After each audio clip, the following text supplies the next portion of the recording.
Should I stick with the Canon R50 or go back to the iPhone 15? But first, let's rewind it back a little bit. My last real camera was this guy, PowerShot SX40HS from Canon. Actually got a great zoom on it, but it just has a lower megapixel, lower size center, smaller size center, since smaller sized sensor. And size wise, it's about the same as this new mirrorless camera from Canon.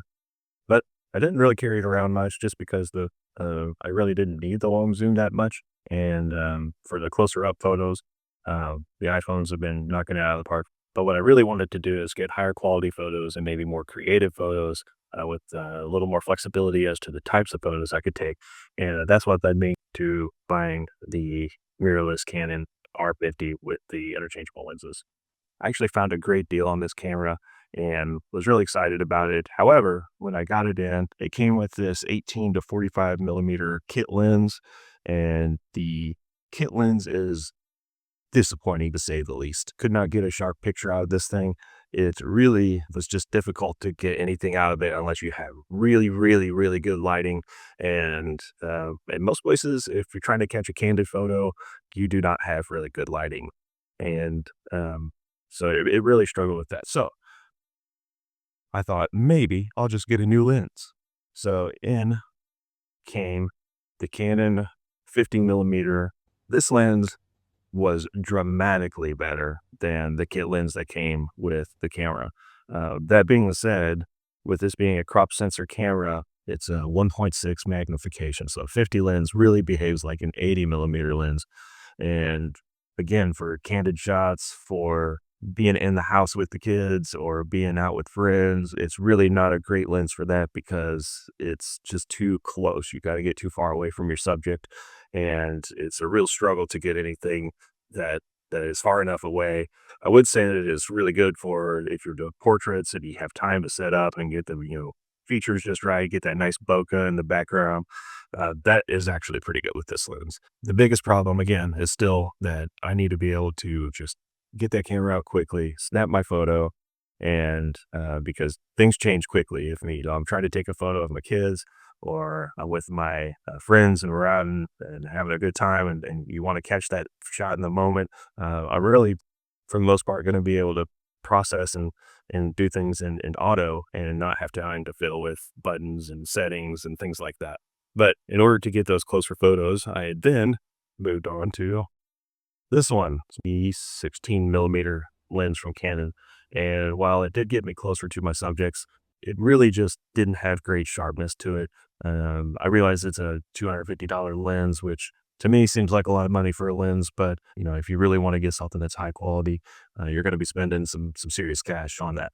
With the poor quality of the kit lens, the really good quality of the 50 millimeter lens, and then adding the 16 millimeter lens was just I don't know. I just couldn't get good results out of it.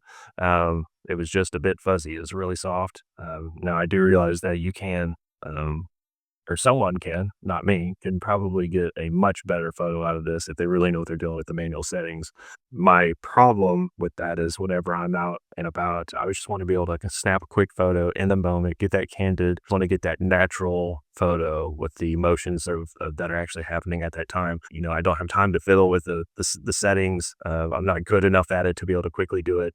I think that even if I practice it enough, that it's cumbersome enough to change, your exposure and your white balance, all the different things that you can do on a manual camera. It just takes me too long to be able to do that. And by the time I'm ready to take a high quality photo and get my exposure right, the moment is gone. And I also did find that whenever I brought this camera out, I brought it out to an event with my friends, that it actually made them feel a bit more awkward than as if I was just going to take a photo with the camera. Bringing this full-fledged camera out, even though it's a small one, as far as regular cameras go, really caused people to not be genuine in their response when I take a photo. They're like, "Oh, why is this guy got a real camera out?" And all of a sudden they're posing as opposed to just taking that photo. It was just too hard to carry around. Again, it was moving around and you're socializing with people, and to have this either draped around your neck, even put it in a jacket pocket was too much. You can see it's pretty wide, they're a lot wider than a phone is going to be. The phone you just slip into a pocket, whether it be your front pocket, back pocket, whatever. This is not going to go in your pocket. This has to be either carried, worn around your neck, or put in a bag, or what I ended up doing was leaving it on the table, and then half the time it was out of the reach of my hands at the time that I needed to take a photo. So why even carry it at all?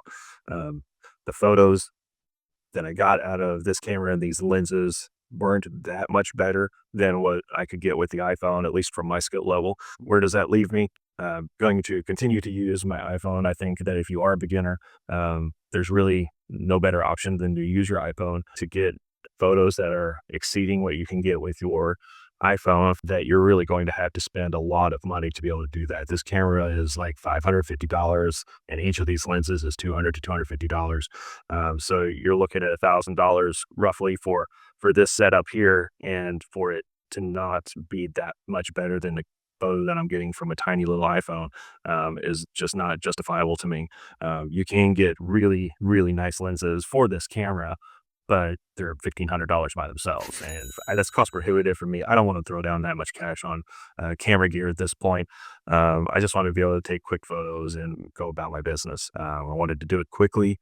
I wanted to do it without having too much money invested into this thing. You always hear that the best camera is the one that you have with you, and for me, that is 100% the case. I always have this camera with me, and this one simply just cannot fit in the pocket. So for me, it just boils down to being creative and being mindful about how I'm using the camera on this phone, not thinking of it as just quick snapping photos, but to actually be intentional about what I'm doing with it, and to think of it as more than just a phone camera.